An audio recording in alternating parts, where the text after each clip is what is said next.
Asek, linawin lang po natin, eto ba may katotohanan? Meron ba talagang meron ba talagang Christmas bonus for four-piece members and non-members?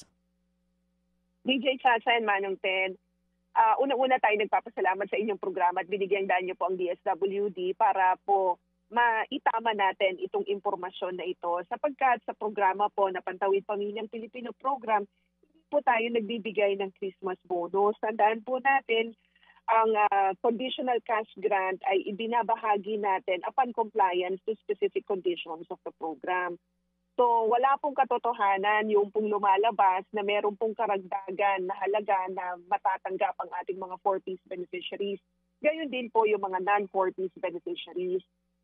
Tayo po sana ay mag-ingat sa mga ganitong mga impormasyon kasi may mga links po na nakakonect dyan sa mga messages na nakikita po natin na napopost sa social media.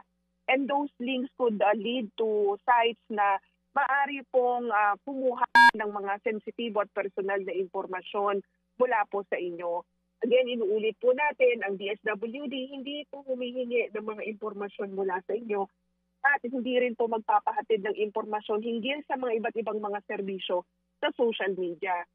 Dahil nga po, meron kaming mga pamamaraan, mga official communication platforms na kung saan doon po natin kung ano po yung mga programa at serbisyo ng ating pong ahensya. Oo, yun na nga po ang paulit-ulit din na reminder, hindi lang actually ng DSWD, maging ng ibang government agencies.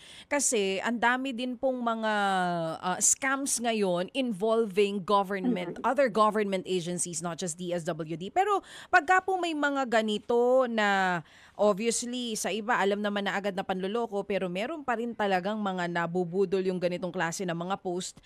Pagka po may mga ganito, ano yung immediate na action na ginagawa po ng DSWD? Kayo po ba'y nagre-report agad sa Facebook to take down the post para hindi na marami pa po ang maloko nito? That's correct, DJ Chacha.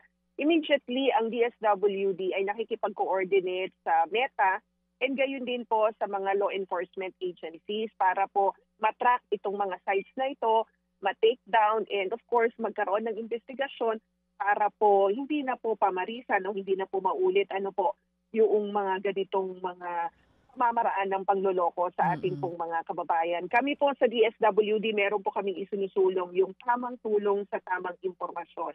So kung meron po kayong gustong malaman sa mga programa at serbisyo ng DSWD, magtungo lamang po kayo sa aming official communication platform, that's at DSWD Serves. So gaya ng paulit-ulit natin sinasabi po sa ating mga program beneficiaries, lagi po kayong tumingin sa Facebook page ng DSWD. I-try po muna natin yung mga impormasyon na nakikita natin. And we also encourage our program beneficiaries to help us report these sites na meron nga pong mga sinasabi na mga karagdagang serbisyo para po sa kanila. Oo, phishing po ito no, na ipinaalala na rin ng iba, yung bang may link and then i-encode mo doon yung mga personal details mo. Meron na po bang mga four-piece members ang nabiktima nito na nag-report po sa inyo? Wala, so far DJ Shasha, wala pa tayong nare-receive na ulat mula sa ating mga four-piece beneficiaries.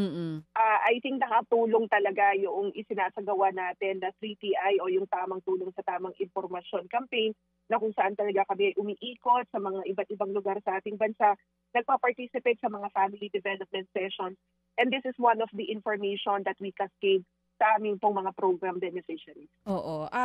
Nakamonitor din po ba ang DSWD kung gaano karami yung mga pang-scam na ginagamit po ang ahensya ninyo online?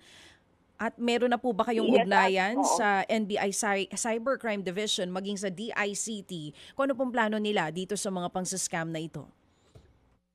Opo, actually, tayo talaga may strong partnership with the ICT at the NBI, gayon din po sa Meta. Kaya nga sabi ko kanina, DJ Shasha, kapag may mga reports na ganito, agad po namin na i-forward o ini-endorse sa kanila so that appropriate action will be carried out.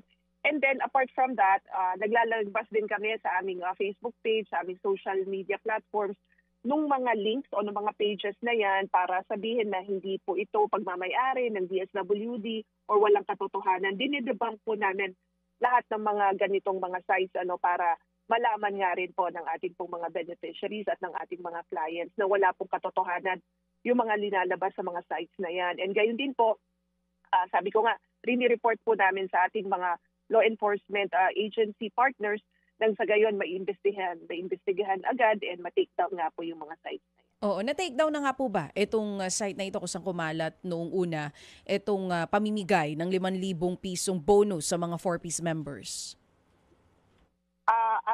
I understand this was reported yesterday, DJ Chacha, and hopefully nga i-report na ito. At hopefully na-take down na rin po yung site. Okay. But tayo naman po, puspusan naman po tayo na nagre-report. Kasi this is not the only site na nakita natin na may ganitong impormasyon. Oo. And we've already reported those sites na nauna na pong naipaabot sa amin. So wala pa pong balik na mensahe sa inyo si Meta kung naalis na po yung mismong site na nagkalat nito? I'll have to check ni Jay Chacha kung natanggal na po ito. Mga kapatid, brothers and sisters, saan ka pa? Dito na tayo sa totoo. Dito na tayo sa True FM. Mga kapatid, mag-subscribe and follow po kayo sa social media accounts ng True Network PH. Yan po kami. Hanapin nyo lang True Network PH, Facebook, Instagram, YouTube, TikTok, and podcast. Mapa Apple or Spotify man yan, mahahanap nyo kami. Lahat ng mga napapanood at napapakinggan nyo po sa programa, nasa social media accounts namin yan. So, paano mga kapatid? See you sa social media!